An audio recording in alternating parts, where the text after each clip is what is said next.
Welcome your host, Caddy Frink, as she leads discussions about substance use disorder and the journey to recovery.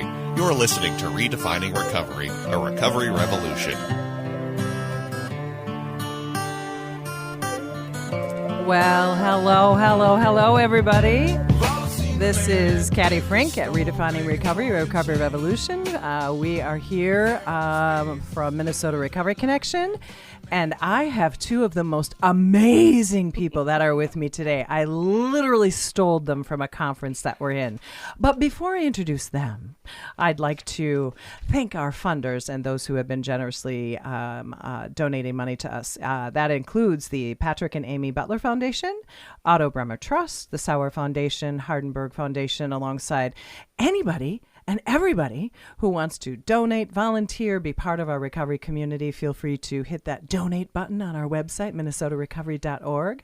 So thank you all who have always supported Minnesota Recovery Connection.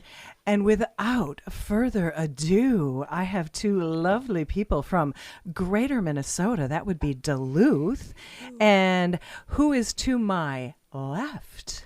Hi, my name is Cellie Dudley, and I am the program director at Recovery Alliance Duluth. Okay, you better pull out your real voice, because that is my real voice. There you go. This is my scratchy throat voice. Okay, there we go. That's Cellie Dudley that I know. And across from me on the table is McCoy, Salgy, and I am the team lead at Recovery Alliance Duluth. And here we are. So, just so everybody knows, we've been at a conference for the Minnesota Alliance of Recovery Community Organizations in St. Paul, or no, Minneapolis.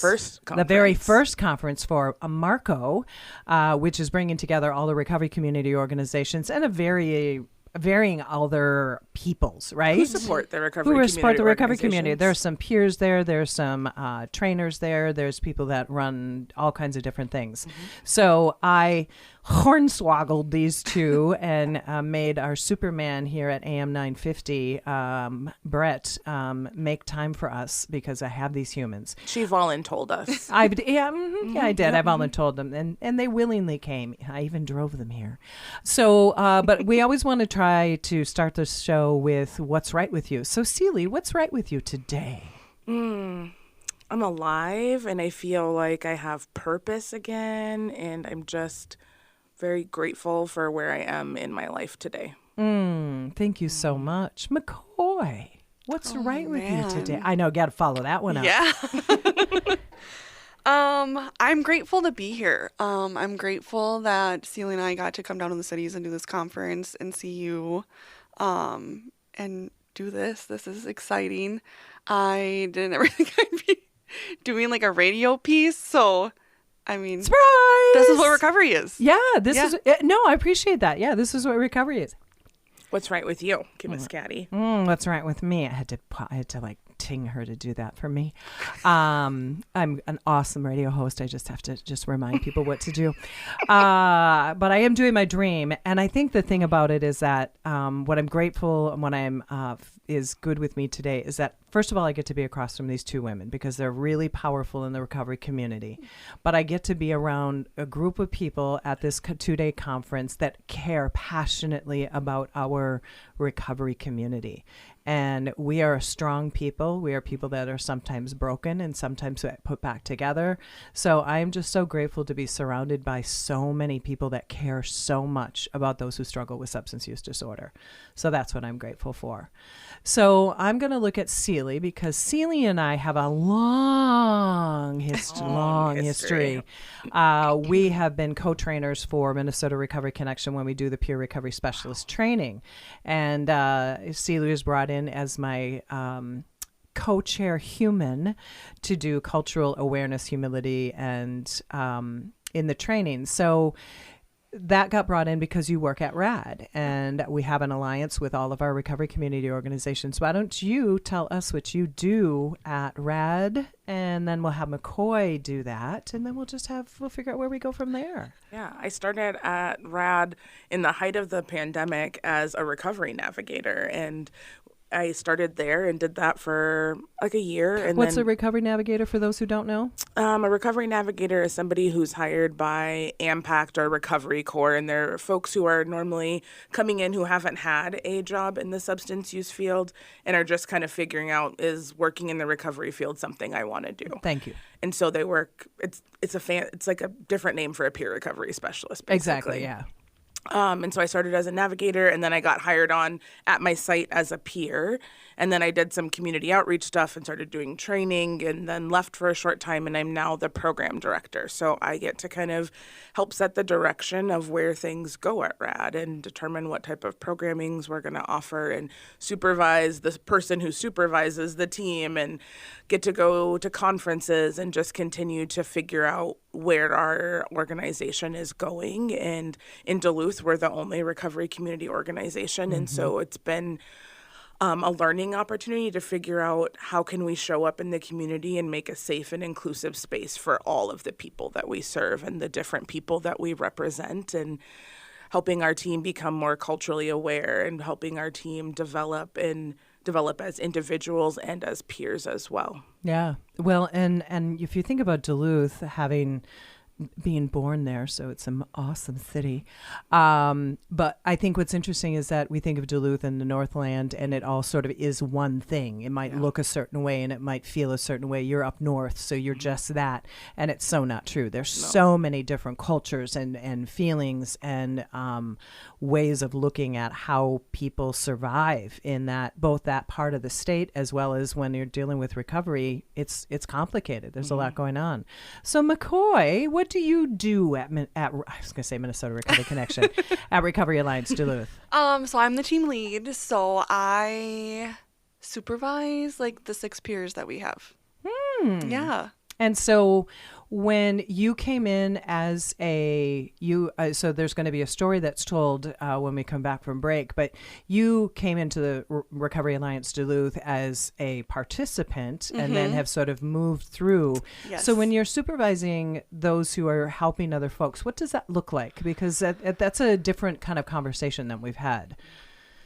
Yeah. So I just kind of like help them and assist them and like overview like what they do throughout the day. Like we have peers that are in the jail, peers that do the all recovery meetings. They meet with their participants. Okay. We do community events. Okay. And so it's kind of just their support and overseeing what their day to day maybe kind of build their structure a little bit so they kind of know She's kind of what's like the hub. the hub. And so okay. like I might direct things to her, and then she's the hub where the team goes to figure out what's next. What are we doing today? What's our focus for the week? Who are we trying to reach this week, and what is on the table for what we're going to be doing? Okay. So does at Recovery Alliance Duluth, does it kind of change week by week, kind of what might be on the docket? Yeah, absolutely, because we have all different recovery meetings, some of which are weekly, some are bi-weekly. Depending on if we have a free community event that week, our focus is going to change. Depending on what month it is, like we sit on several of the treatment courts in the 6th Judicial District, and May is Treatment Court Awareness Month. And we're doing a lot with the treatment courts this month. And so we might need to shift our team's focus to like, let's reach out and connect with these providers who are also on the treatment court and set up a picnic or set up this different things. And then we host an event called Cups of Cheer every week, which is a mobile either hot cocoa or lemonade stand, and we give out harm reduction products, hygiene products, and normally just some cheer and love on people in the community. And so we got to shift and pivot depending on where we're going to be and what we're doing. Wow. I know from experience that Cellie and now McCoy, if there is ever an organization that is out in the community all the time having events on a regular basis, it is Recovery Alliance Duluth. Mm-hmm. So if you are a human who's listening to this or know people who are going to be up there, and you're somebody who either is struggling or is just looking for a safe place to go, look up Recovery Alliance Duluth. Oh my gosh. I envy the community up there having Cellie and then now McCoy at the helm. Because Cellie, you are a community driver like I have never seen before. Mm-hmm. I don't know any recovery community organization that hits the streets like you do. So a compliment to you. Thank you. Yeah, I mean, you are such a community-driven person. And I mean, that is really the essence of what we do, is we really try to bring our community together. And so hats off to you. So about ready to take a break. Thank you for listening to Redefining Recovery, a Recovery Revolution. I'm going to bring back Miss McCoy and Miss Cellie, and they are going to talk about how they got acquainted and a little bit about their recovery stories. So thank you for listening. This is AM 950, the Progressive Radio Station.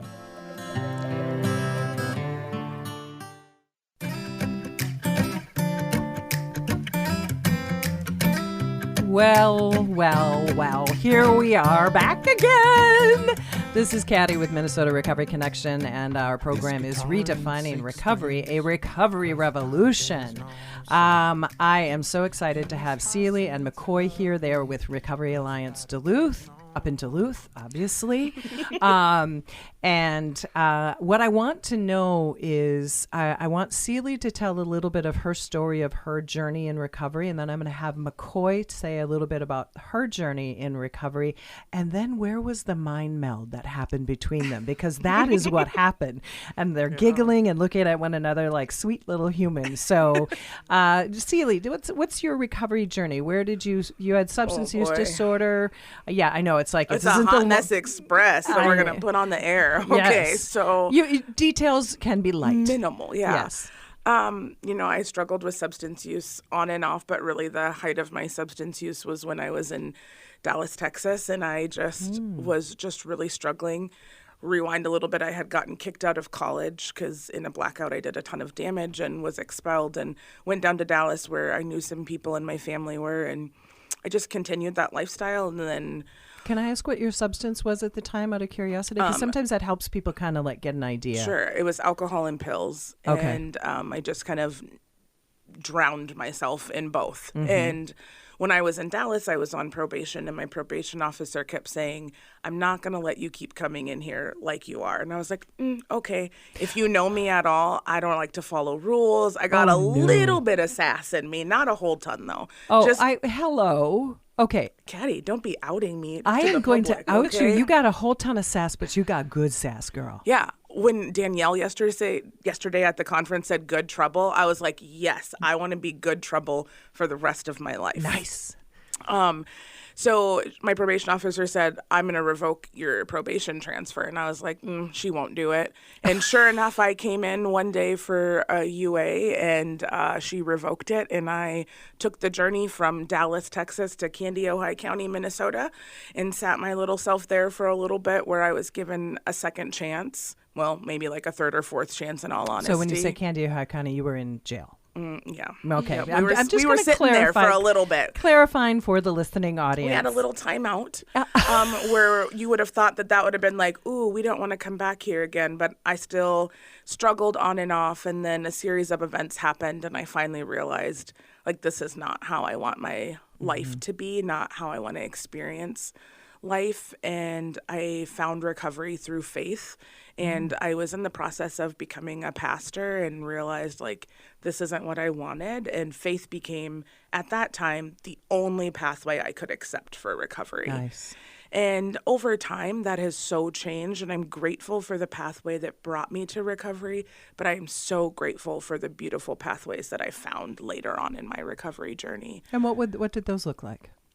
For me, like, Caddy, you said earlier, community is my heartbeat. And like, that is the core of who I am, is people and connecting people and making sure nobody feels alone. And I don't feel like I've ever met a stranger in my whole life. And she ain't kidding, folks.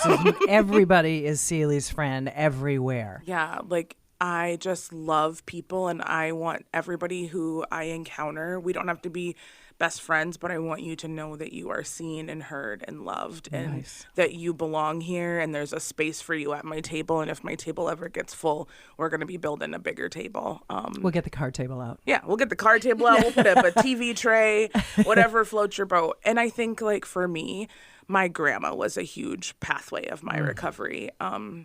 when I was in Texas, I really cut my family off, and my grandma would send Ruthie comics to my probation officer to give to me at the time, and I still have them. It's like one of the few things I was able to keep in all of my journeys, we'll say. And my grandma just loved me so unconditionally, and there was never a moment where I felt unloved by her, and like that carried me through some challenging days. And so faith was my pathway, like I shared, and then I kind of met some folks in the recovery community, and I'm like, what's that? I want that, because I was just abstaining from alcohol and pills. You were living, I call that a sober lifestyle. Yeah. You were sober, you were not using chemicals, but not like doing anything else, right? No, and I enjoyed my job. I loved working with the people I was working with, and then I was like, what's that? Because I want some of that. And I saw people who had joy and purpose, and it wasn't just like, I'm not going to use alcohol.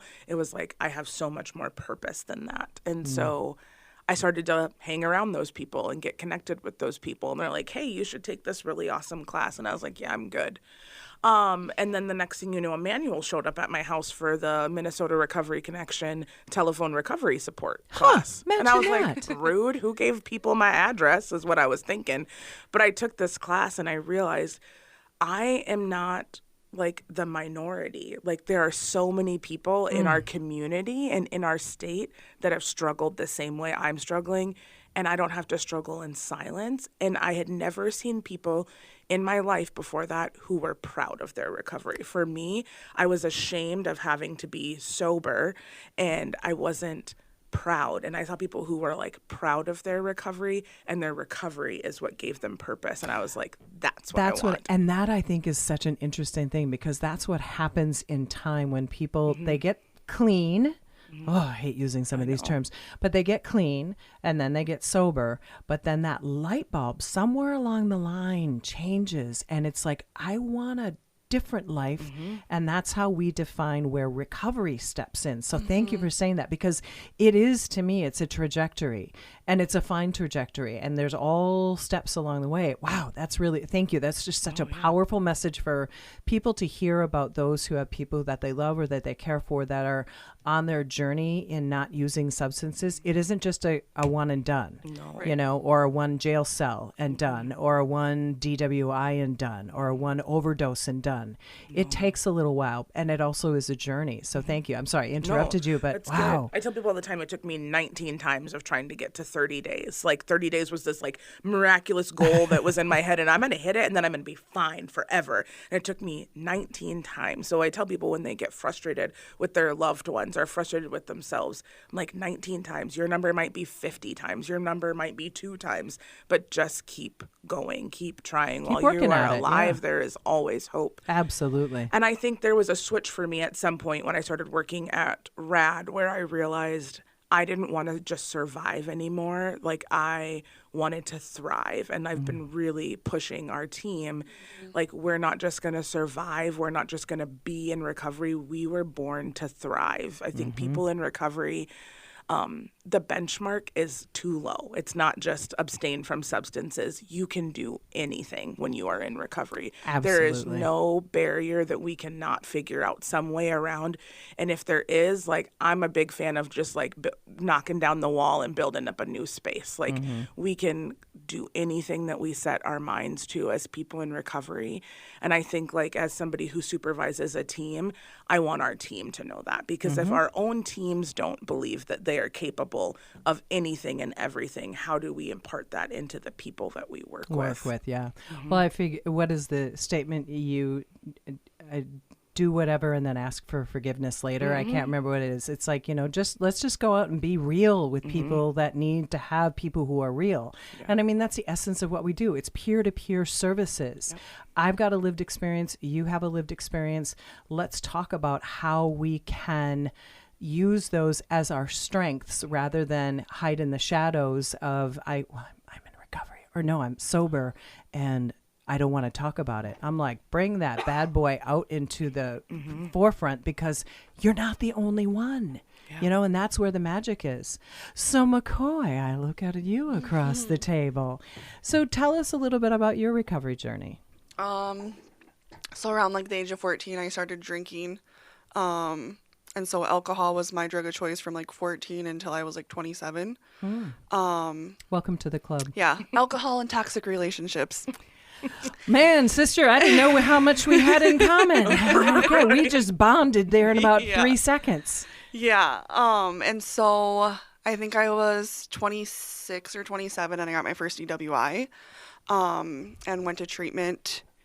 And while I was in treatment, the guy that I was with for 5 years, his aunt had passed away and his mom had all of her pain pills.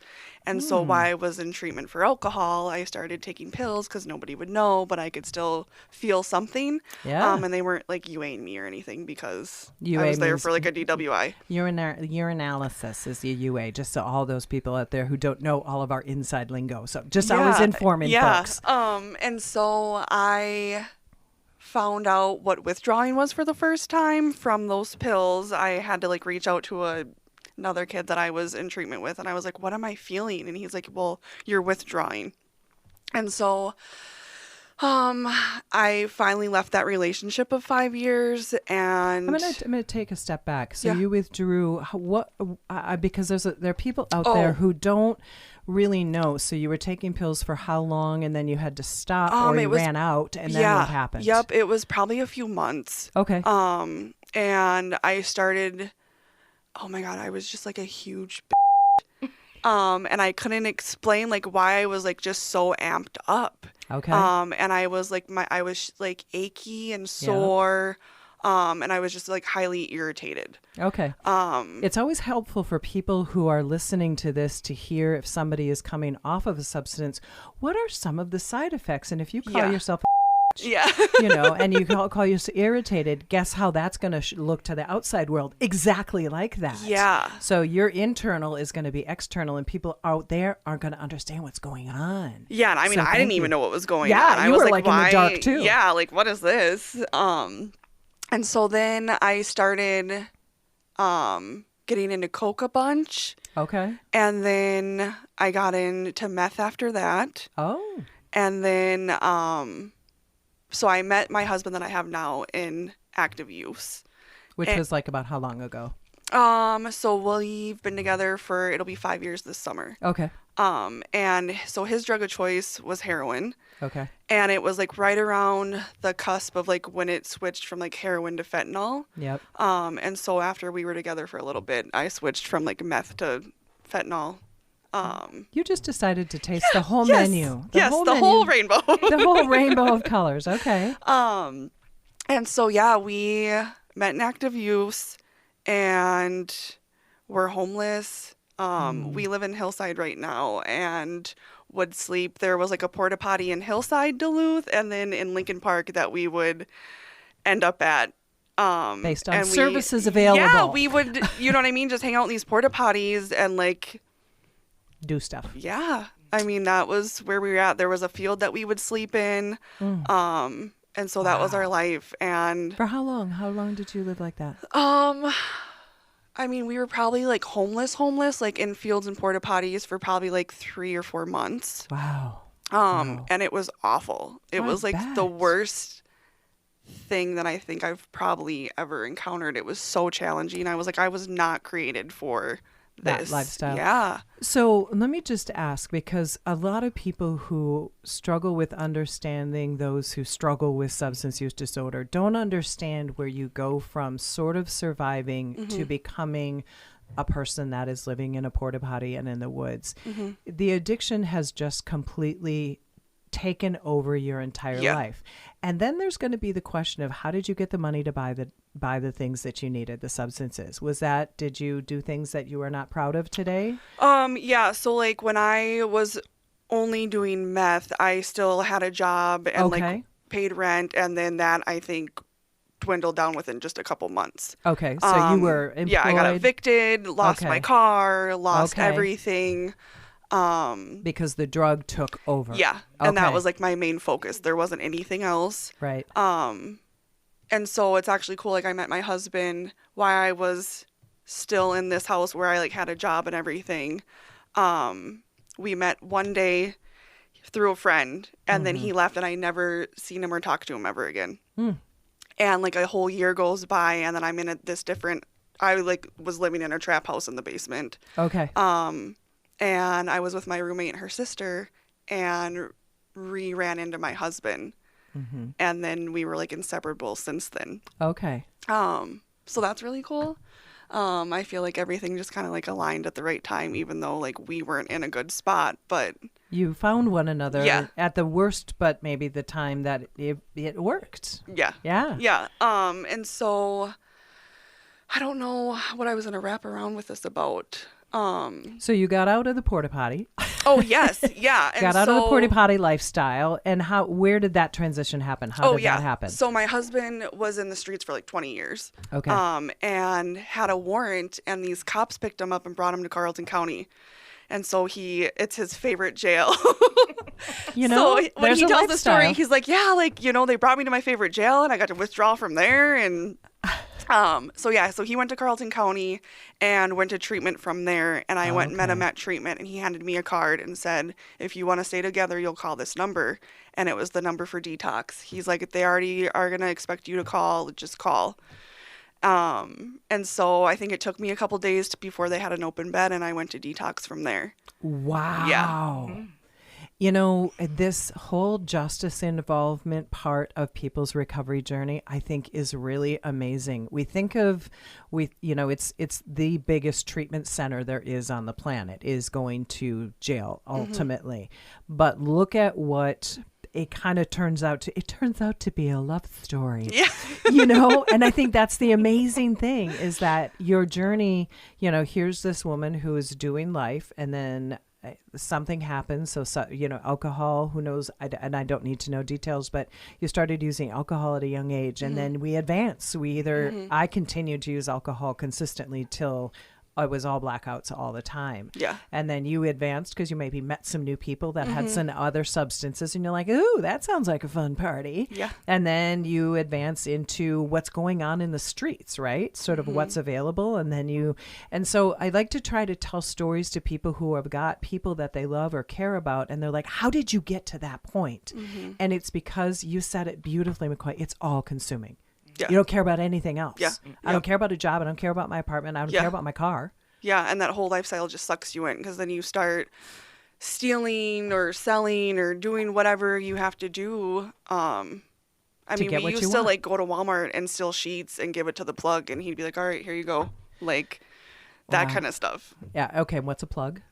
The dealer? Yes. Okay. See, these are all terms that a lot of people don't know. I didn't know plug until the last class that I just trained. Okay, yeah. So I'm like, ooh, I know what that means. I'm so smart. Yeah. But yeah, there's a whole terminology in our world that people, they might hear their love person, their partner, their child, their whomever say these words, and like, what? A plug? It goes in the bathtub, doesn't it? I mean, Not that kind. Not that kind, yeah. So you found your recovery. You went to treatment. Yep. Yep. You were staying at Where were you staying? Someplace? Marty Man. Yes. So, Yeah. And continue on. Yeah. So I went to Marty Man, Which is a treatment house. outpatient treatment with intensive outpatient treatment with lodging. Okay, great. There we go. And so I went there, and then that's where I discovered my faith. And so that's like my huge, like I have my faith, and then I have my recovery. And so that's like my identity. Where they kind of who I am merged? now, yes. And so my husband and I started plugging in to a recovery church. Not the same kind of plug as before. Yes, right. Not the same plug as before. Sorry, just going to go there because I had to. And there was a recovery, like group of people that were always here. And they seemed so great. They had like all this life, and they were just always around. And we had a presentation on Zoom at treatment, and it was from this Recovery Alliance Duluth. Right. And they're like, all right, well, we're going to drop a bunch of jackets off for you girls. And if you want a peer recovery specialist, reach out to this number. And so I signed up. And then I think just like that newness of being sober and trying to unscramble your brain, was more of like what was going on. And so I signed up, and then I didn't know what that looked like. And so Cellie became my peer. Peer recovery specialist. Yes. Your My peer recovery coach. Yes. And do you want to... She dodged me for months.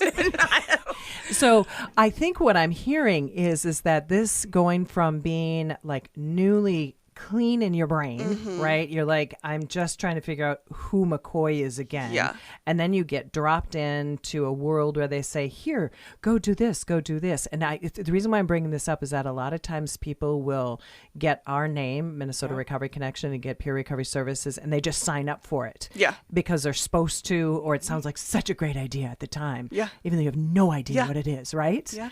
And then you make the phone call, and then Cellie comes in and... Hi, I'm Cellie from Recovery Alliance Duluth. You know, the spiel back then. Now my spiel is way different than it was then. And I would just leave messages, drop a note off, send a text, whatever. And we didn't connect for a while. And then we were in a mutual recovery meeting, and I heard her go up on the stage and speak, and I heard that name, and I like made a beeline for her. And I was like, hi, I'm Cellie. I'm the one that's been leaving you messages. Oh. And you're the Okay. one, I've been dodging you. Oh, now I put the face and the dodge together. But we connected that night, and then it just took off from there. And like Marvelous. McCoy was so hungry for a different life and to like get everything that she could to further her recovery. And there wasn't something that she wasn't willing to do to like get to where she needed to be. I remember like when you had surgery on your hand and you're like, oh, we're just going to walk down to the hospital. And I was like, what do you mean? But like you were just so determined to do things to better yourself and take care of yourself physically, spiritually, emotionally, mentally, and recovery wise. And then shortly, I mean, it was a while after that, we got an opportunity at Recovery Alliance Duluth to get some interns who had been impacted by opioid use disorder. And we had McCoy apply, and she became an intern at RAD. And her and I would go and do things together all of the time. And so, like, our relationship shifted from peer-to-peer to, like, intern-ish peer-to-peer. And so, because I supervised our group of interns. Well, and what happens in these small organizations, Minnesota Yeah. Recovery Connection, same thing, where somebody comes in as we're delivering services. And then I think what happens, and this is something that we talked about at the conference yesterday, you begin to see McCoy begin to like expand and become a more of a human. Like you did work and you had a job and you had an apartment, and then you got lost in your substance use, and now you're on the other side of that, and now McCoy has to come out again and figure out, who's McCoy? Who am I? Right? Yeah. And that is why we have peer recovery specialists like Cellie at the time. She like sees that spark. We see those little bits that come out of people. And so the reason why I say this always is that for the people that have got people in their lives that are struggling with substances, it takes a while, doesn't it, McCoy? Yeah. To find that spark again. Yeah. Yeah. I mean, I think I'm still trying to find it. I was so I just couldn't do that lifestyle anymore. And so Right. it was so, like, I don't want to say it was so easy, but I mean, it was to like make that decision and just take the next step. Right. I mean, I had an awful time in treatment. And I ended up getting discharged without getting a certificate. We so know like a you few made people it. know, yeah, they're like, you know, it's You don't- okay. You It don't doesn't need that matter. certificate Yeah. from treatment. And so, I mean, treatment was awful. And then I got thrown into my next situation, and I was like fresh, you know what I mean? Like out of treatment and in a house full of active use. And I mean, it was just...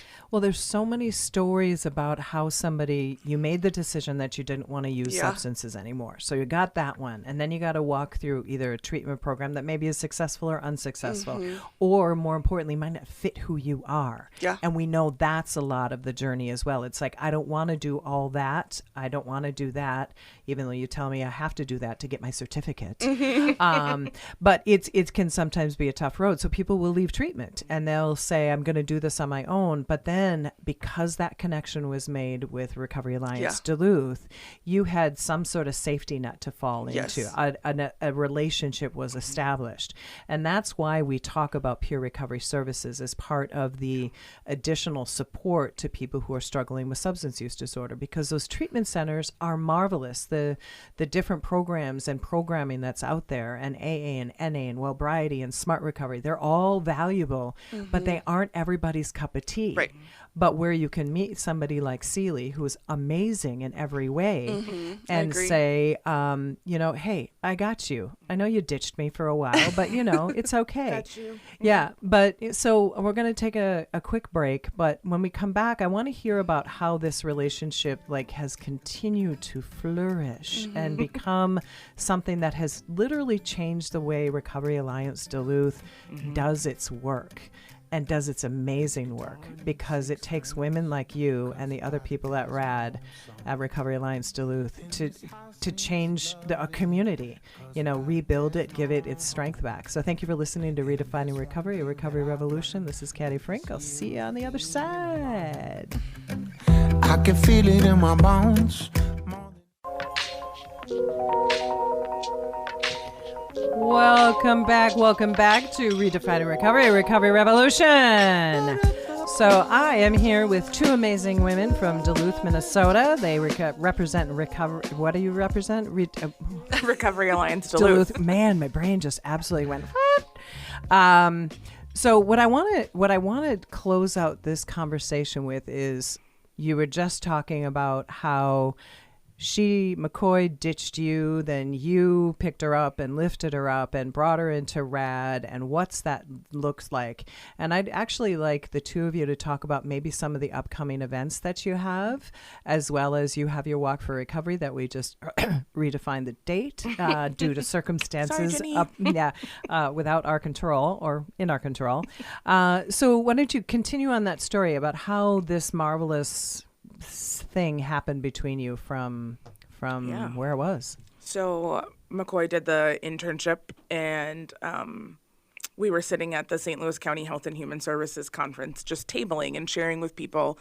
The conference is primarily for social workers and healthcare workers. So we just share about who RAD is and what we do. And I was teaching her how to do the spiel of what a recovery community organization is and how we serve people. And we were just sitting there, and I said, are you ready for what's next? Are you ready to do more? You need to apply for the peer job that we have open. And she's like, no. And she's currently shaking her head that you might not be able to see. She's like, I ain't ready for that yet. Nope. And I was like, yes, you are. You need to apply. And then she applied. And I got the job. I started out at part-time for a few months just to ease into it because I was really nervous. How could you not be? Yeah, I was really nervous and really discouraged. But it was not of anything else. It was me. Right. I was my barrier, and it was internal. And our relationship changed. We went from a peer relationship to now I was your boss. And that was something that we had to navigate through, where I had been a lot of support, and now it's not that I wasn't support, but the support just looks different. Yeah. And that was a challenging navigation process. Yeah, I think I had a few meltdowns where I would look at her and she was like, we're going to have to figure out how to get through this because I can't have this going on. And I was like, well, I don't need you to talk to me in that tone or say something like this. You know what I mean? Because I'm going to melt down even more. Yeah, and it was super challenging. Well, and I think wouldn't that be a common space where we have so much self-doubt that what are we capable of, or I'm not capable of doing this. Somebody else sees that shiny something around you, but you haven't seen the shine yet. And so it takes somebody like Cellie or whoever is going to be the person to kind of take you by the hand and just keep shining you up and giving you the confidence. Sandpaper. Mm-hmm. Yeah. She always says that I'm the sandpaper in her life. Get rid of the rough stuff until it's smooth. Right. And that has been our relationship. And I tell her all the time, I can't wait till you have my job. I can't wait till you are the program director at RAD and to see where you can take it from there. Mm-hmm. And look at her. She's shaking her head again no, not yet. She'll be there. Yeah, and so we went from the peer to the boss, and then I left RAD for a time and came, and she really had to step up and really step fully into that team lead role with a very short turnaround time. Like I had given my notice and it was like a month. And so it was like, pour all the training I can in and then have fun. And so then that was a different relationship because I was like, now what do I do? yeah, there wasn't like the boss, like whatever. Yeah, you didn't have your person to go to. Yeah, and so, but I could call her in like a different relationship now and ask for advice or information or like, what do I do here? Or I'm struggling with this, or how are you dealing with this? And so then it was like a different relationship. And then she came back as the program director, and it was like everything I ever wanted. I don't know about that. God, Cellie back. All is well with the world. And so it was great. It was like I had everything that I needed then. Like in that relationship, like was back now, and now, I mean, we have like 4 different relationships in one. And so it's really great, and I love it, and like it's still my go-to. Like if something happens, I'm like, call her at 7:00 at night, and she's like, what's wrong? What do I need to do? Now, we don't suggest this all the time for everybody. No. Not that I don't text Sarah with funny things in the middle of the night. We all know Sarah Kemp, like the ice cream, who comes in and does the show with me. But we build strong bonds with people because the recovery journey is so epic. I mean, it is, and it has so many different twists and turns because there's the friendship, there's the professional, there's the somewhere in between where I need you, but I can't have you do that, but I still need you. Yep. But I'm not sure what that looks like. So can I just run something by you? Yeah. You know, Can we do that? Can we not do that? Yeah. And I think that's the whole thing about a recovery is that it is really a moving target all the time because we're kind of coming back online. Yeah. And when we come back online, not all the synapses are coming on at the same time. And so I think, you know, as I always talk about, I love the recovery journeys from these 2 ladies. But for anybody who is struggling with themselves, it's okay. It's okay. To not kind of be okay. Yeah. It may take a little less time. It might take a little more time. That if you are feeling like kind of lost, like you were, McCoy, you had your person, but then sometimes you question, do I go to my person or am I supposed to figure this out myself? Or do I go to my husband, my partner? Do I go to my, you know, where do I go? And sometimes we just got to slow it down. Yeah. Absolutely. Because at the end of the day, it's inside of you still. Like that person who has purpose in life and thriving is in there still. And it's just sometimes time to unbury what we buried for so long. Because like you have purpose and hope and life and so much ahead of you. Yeah. And I thank you, Cellie. It was magical. She's always magical, just so y'all know. And it's a matter of it's in you, but we have to have faith that we can see it again. Yeah. And I think that's the hugest hurdle. I mean, I'm in recovery for an awfully long time, but it took me years and years for me to believe in myself. And then Cellie and I share the incredible grandma story. You know, hers is more recent in terms of the loss. Mine is farther away. But if it wasn't for my recovery, my relationship with that important person, I wouldn't be the woman that I am today. Absolutely. Because it was absolutely unconditional love. And so for anybody who is anywhere in this recovery story, we need that unconditional love. The person who is either needing it or is giving it, give it with love, without question, without judgment. You may not like what you see. It might be hard, and that's okay because we're human. But remember, it's that will bring somebody back to life, like you said.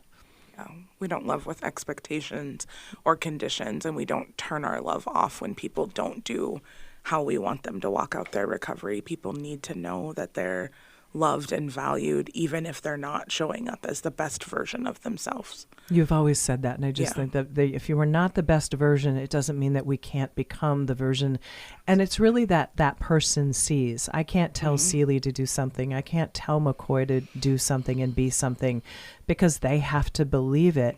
But they might need a whole lot of support and tools and tips and tricks and information and just, you know, holding someone's hand to say, it's okay.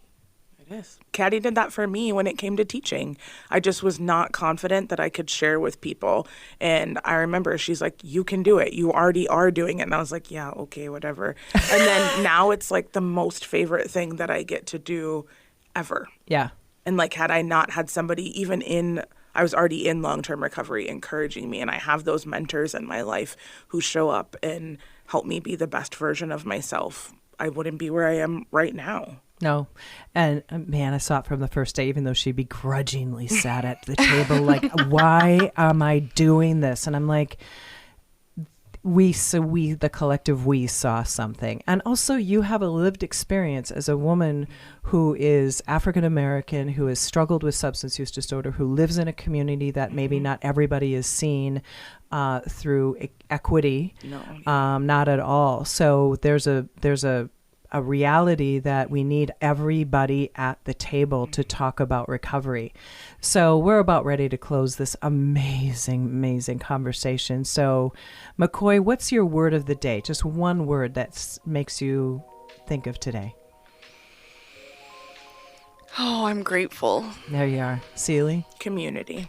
And I just say thank you for being who you are, ladies. So thank you for listening to Redefining Recovery, a Recovery Revolution. All that are out there, be amazing, be safe, be alive, and we'll catch you the next time. This is Caddy Frink from Minnesota Recovery Connection. Thank you.